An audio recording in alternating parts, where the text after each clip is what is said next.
और बड़ी खबर आ रही है, आम आदमी पार्टी बुरी हार की ओर बढ़ती हुई। दिल्ली में बीजेपी का कमल खिलता हुआ, लगातार आगे बढ़ता हुआ बीजेपी की जीत का आंकड़ा अगर ये नतीजों में कन्वर्ट होता है तो रुझान ये बता रहे हैं कि बीजेपी प्रचंड बहुमत के साथ दिल्ली जीतती हुई नजर आ रही है। दिल्ली के दंगल में बीजेपी आम आदमी पार्टी को जबरदस्त पटखनी देती हुई नजर आ रही है। 43 सीटों पर बीजेपी की बढ़त है और जो कहा जा रहा था ईवीएम खुलने के बाद नतीजे बदलेंगे, नतीजे बदले जरूर हैं, लेकिन बीजेपी के फेवर में ईवीएम से बीजेपी का कमल खिलता हुआ।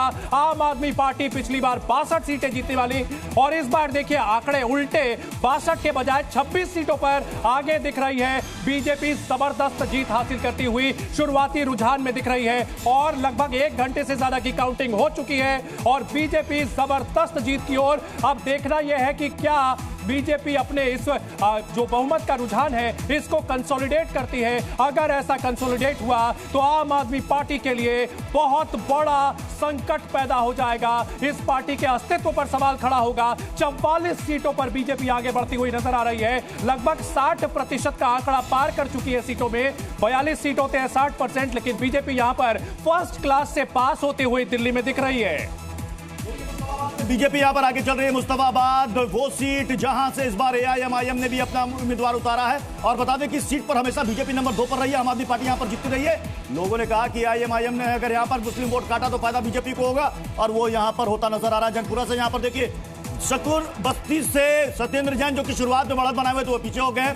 मनीष सिसोदिया वो जंगपुरा सीट से पीछे चल रहे हैं। मुस्तफाबाद और ओखला ये 2 सीटें हैं बिल्कुल से बीजेपी का लग रहा है कि इस बार खाता खुलता नजर आ रहा है और बीजेपी के खाते में जो जा रही हैं चीजें वो तो है ही है। आम आदमी पार्टी की पूरी टॉप लीडरशिप, सत्येंद्र जैन भी अब पिछड़ों की लिस्ट में शामिल हो चुके हैं। पिछड़ने वाले उम्मीदवारों की लिस्ट में सत्येंद्र जैन का भी नाम शुमार हो चुका है। अरविंद केजरीवाल नई दिल्ली सीट से पिछड़े हुए हैं। कालका जी से आतिशी, मनीष सिसोदिया जंगपुरा से और शकूर बस्ती से सत्येंद्र जैन पिछड़ते हुए दिख रहे हैं। और जो रुझान बता रहे हैं बीजेपी प्रचंड बहुमत के साथ सरकार बनाती हुई दिख रही है, लेकिन अभी 1 घंटे से थोड़ी ज्यादा की काउंटिंग हुई है। तस्वीर तब की है, ये तस्वीर तब की है जब 1 घंटे से ज्यादा का वक्त हो चुका है काउंटिंग हुए।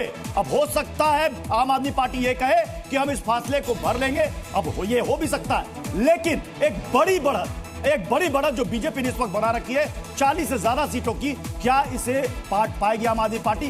कांग्रेस का मीटर 1 से ज्यादा नहीं बढ़ रहा। हार का सूखा कांग्रेस लग रहा है रुझानों में कि वो इस बार खत्म कर लेगी, 0 से 1 में बढ़ेगी। लेकिन सबसे बड़ी खबर बीजेपी के लिए और राजनीति का एक पूरा चक्र पूरा होता हुआ दिख रहा है। 2015 में आम आदमी पार्टी ने 67 सीटें हासिल करके तमाम राजनीतिक पंडितों को हैरान कर दिया था, सारे सियासी समीकरणों को ध्वस्त कर दिया था। लेकिन 10 साल बाद पूरी तरह से पासा पलट चुका है। आम आदमी पार्टी प्रचंड बहुमत के बजाय प्रचंड हार की ओर बढ़ती हुई।